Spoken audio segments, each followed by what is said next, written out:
और आप लोगों को मालूम होना चाहिए कि ये डिसेबिलिटी पेंशन या डिसेबिलिटी एलिमेंट एक जवान की जब टांग कट जाती है या अंग छिन्न भिन्न हो जाता है तो वो क्या उसके एवज में मिलने वाली पेंशन क्या वो इनकम हो सकती है? क्या वो इनकम हो सकती है? ये इनकम नहीं हो सकती। अगर मोदी जी की सरकार ये कहती है कि मेरे सोल्जर की जो क्षतिग्रस्त हालत है, उसके अंग छिन्न भिन्न हुए हैं, उसके एवज में जो सरकार उनको डिसेबिलिटी एलिमेंट देती है या डिसेबिलिटी की पेंशन देती है वो उनकी इनकम है, तो मैं ये कहता हूं कि ये हमारी सबसे खराब सरकार है जो हमारे सैनिकों का मान और सम्मान, उनका प्राइड, उनके हक, उनकी इज्जत, उनके ऊपर आघात कर रही है। हमारे देश में आज तकरीबन 2 लाख के करीब डिसेबल्ड सोल्जर्स हैं। हमारे 50 लाख के सर्विंग और पूर्व सैनिक हैं, विधवाएं हैं, वॉर नारी हैं। तकरीबन 57-58 लाख लोग हैं, परिवार हैं। उन लोगों के साथ ये खिलवाड़ करने का काम किया है। इनमें से सिर्फ 2 लाख डिसेबल्ड सोल्जर्स हैं और तकरीबन 15,000 के आसपास वॉर डिसेबल्ड सोल्जर्स हैं। इनके इनकम टैक्स के ऊपर सिर्फ और सिर्फ 100-125 करोड़ रुपए का खर्चा होता है और मोदी सरकार इस 100-125 करोड़ के खर्चे के लिए अपने देश के सैनिकों के मान और सम्मान के साथ उनको ठेस पहुंचाने का काम कर रही है, उनके खिलवाड़ कर रही है।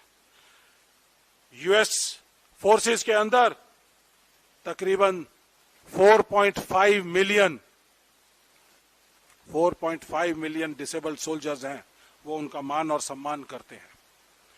कोवेनेंट एक्ट है सोसाइटी और सोल्जर के बीच में। सोल्जर जब लड़ाई करने के लिए मैदान पर जाता है वो ब्लैंक चेक साइन करके जाता है कि मेरी जान जाएगी, मेरे हालात खराब हो जाएंगे, मेरा अंग छिन्न भिन्न हो जाएगा, लेकिन वो ब्लैंक चेक देके जाता है कि देश मेरा और मेरे परिवार का ध्यान रखेगा। लेकिन मोदी सरकार वो भी ना कर पाई।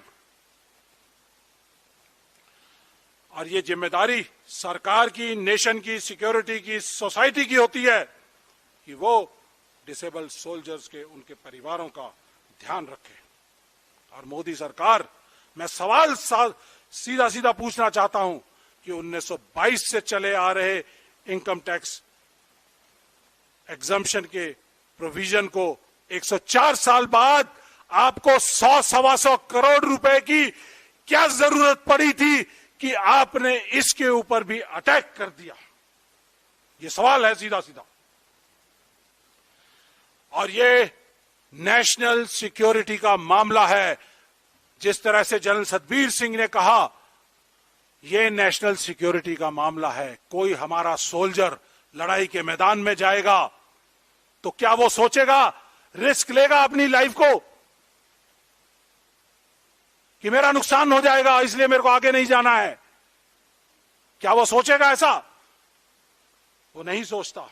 लेकिन इस प्रोविजन के बाद शायद हो सकता है कि उसको सोचना पड़े, क्योंकि आज का जो सोल्जर है वो कल का पूर्व सैनिक बनेगा, वो डिसेबिलिटी पेंशन ड्रॉ करेगा, तो उसका मनोबल का क्या हाल होगा ये मैं जानना चाहूंगा आप लोगों के जरिए। उसका मनोबल बहुत ही इस समय कमजोर है। और ये सब फोटोज जो मैंने दिखाई है ये आपके देश प्रेम को झकझोरने के लिए और आपके जरिए मोदी सरकार तक पहुंचने के लिए, ताकि उनका भी देश प्रेम जागे जो आजकल खोया हुआ है अलग अलग यूएस की डील में और पता नहीं किस किस और चीजों के लिए।